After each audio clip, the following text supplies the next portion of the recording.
Semana que acaba, a semana que começa. A semana que terminou foi uma semana onde os mercados foram impulsionados pelas expectativas em torno dos cortes de taxas de juros, pela inflação nos Estados Unidos, pela reunião do Banco Central Europeu e ainda pelo meio tiveram que lidar com mais um aumento das tensões geopolíticas no Médio Oriente. O Irão ia prometendo que responderia ao ataque feito ao seu consulado em Damasco, onde perderam a vida alguns membros da sua guarda revolucionária, o que levou a um aumento das tensões naquela área, no Médio Oriente, e com o mercado sentir o impacto, digamos, de uma disrupção naquela importante área geográfica. Isto quando, ao mesmo tempo, os mercados estavam bastante atentos ao que se passava com os preços nos Estados Unidos, com os preços a terem subido mais do que o esperado, 0,4% no mês de março, levando a inflação de 3,2% para 3,5%, acima dos 3,4% que estavam a estimar, e com a inflação subjacente a manter-se nos 3,8%, quando o mercado esperava que tivesse uma queda ligeira para os 3,7%. Ora, isso levou de imediato as yields a disparar, uma vez mais voltaram para máximos,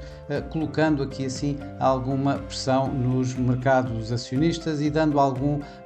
ímpeto ao dólar. Isto quando os mercados estavam também, logo a seguir, a olhar para o que se estava a passar com os bancos centrais. O Banco do Canadá manteve inalterada a sua taxa de juros nos 5%, o RBNZ na Nova Zelândia manteve em 5,5%, enquanto o Banco Central Europeu, tal como também é amplamente esperado, manteve as taxas de juros entre os 4% e 4,5%, depósitos e facilidade para empréstimos, ao mesmo tempo que a Sra. Lagarde abria a porta à probabilidade de um próximo corte de taxas de juros já na próxima reunião de junho, não se comprometendo com tal, não disse efetivamente que iria cortar taxas em junho, mas referiu que muitos dos governadores da direção de governadores já teria querido, inclusive, cortar taxas nesta reunião em abril. Bom, com tudo isto, os mercados acionistas acabaram, no mínimo, mistos, embora mais perdedores do que propriamente ganhadores. Na Ásia, o índice Nikkei conseguiu um ganho de cerca de 1,5%, no entanto, por exemplo, na China, o Xangai Composite caiu mais de 1,5%. Na Europa, o Eurostoxx caiu cerca de 1,21%, enquanto o FTSE 100 no Reino Unido ganhou mais do que 1%. Já nos Estados Unidos as perdas foram em todos os principais índices de Wall Street, com o S&P 500 a cair cerca de 1,5%. Por cá, Portugal, digamos que alinhou pelos ganhos,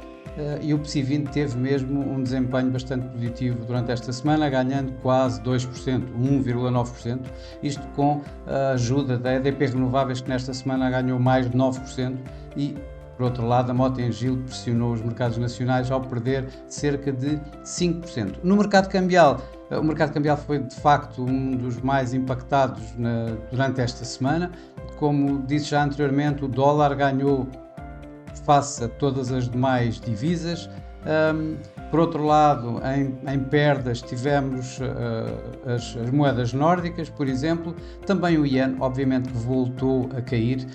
voltou a registrar perdas, isto apesar de os responsáveis cambiais no Ministério das Finanças do Japão continuarem a avisar para a possibilidade de haver uma intervenção por parte do Banco do Japão, intervenção essa que ainda não existiu, mesmo quando o dólar-iene volta a registrar novos máximos acima de 153, em níveis que não se registavam há 34 anos. Ainda assim, o euro-dólar caiu obviamente de níveis acima de 1,08, aliás chegou quase a atingir ainda 1,09 antes de começar a cair com a inflação, com os dados da inflação e depois com o Banco Central Europeu, chegou a um novo mínimo do ano à volta dos 1,0622. Do outro lado tivemos a coroa sueca, que perdeu cerca de 2,5% contra o dólar, cerca de 0,5% contra o euro, com o par dólar-coroa sueca a chegar muito perto das 11 coroas suecas por dólar, ao negociar em torno de 10,92. Nas commodities, esta semana tiveram, de facto,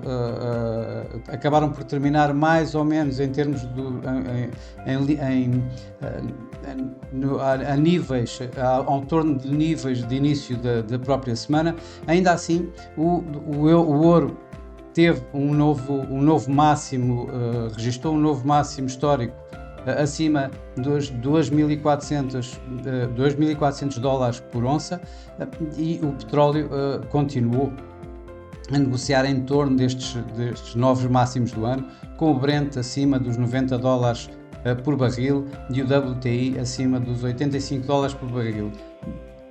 O ouro acabou por terminar a semana com um ganho ligeiro em cerca de 0,6%, enquanto o WTI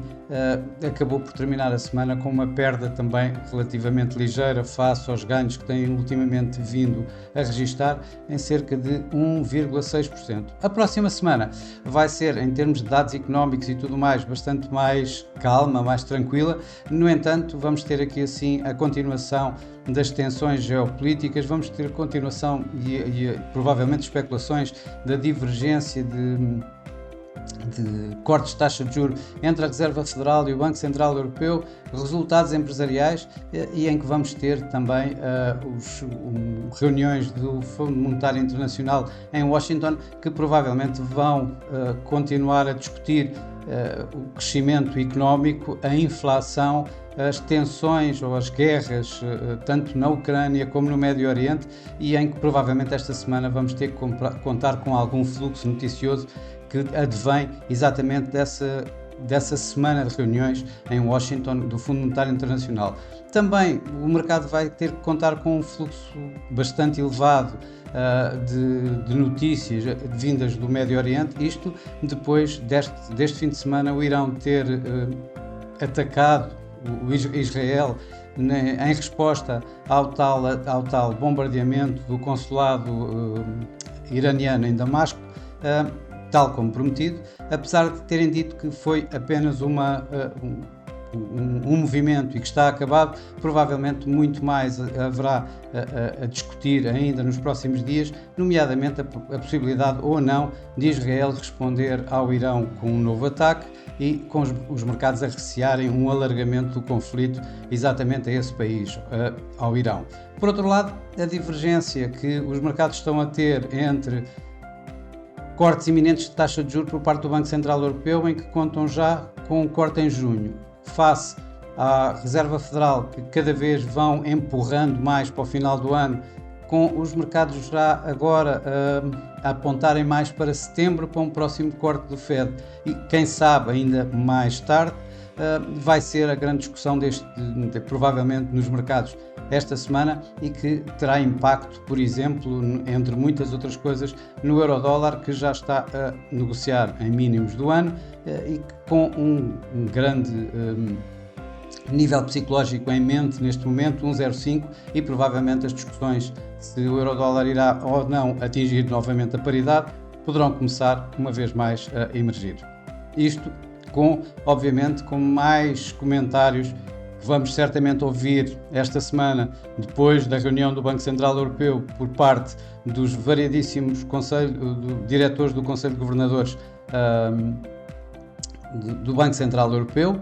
e por outro lado vamos ouvir certamente muito mais comentários também por parte dos membros da FOMC, aproveitando alguns dias antes do período de silêncio que antecede a reunião da Reserva Federal dos Estados Unidos no final do mês.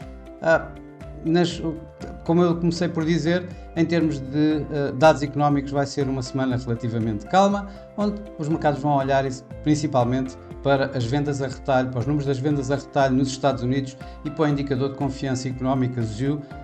na zona euro. Vamos também ter, já começou a semana passada, com alguns dos maiores bancos a apresentarem resultados, mas esta semana vai acelerar exatamente esta época de resultados, onde vamos ter o Goldman Sachs, o Bank of America e a Netflix, que normalmente são empresas que conseguem ter algum impacto no mercado e, portanto,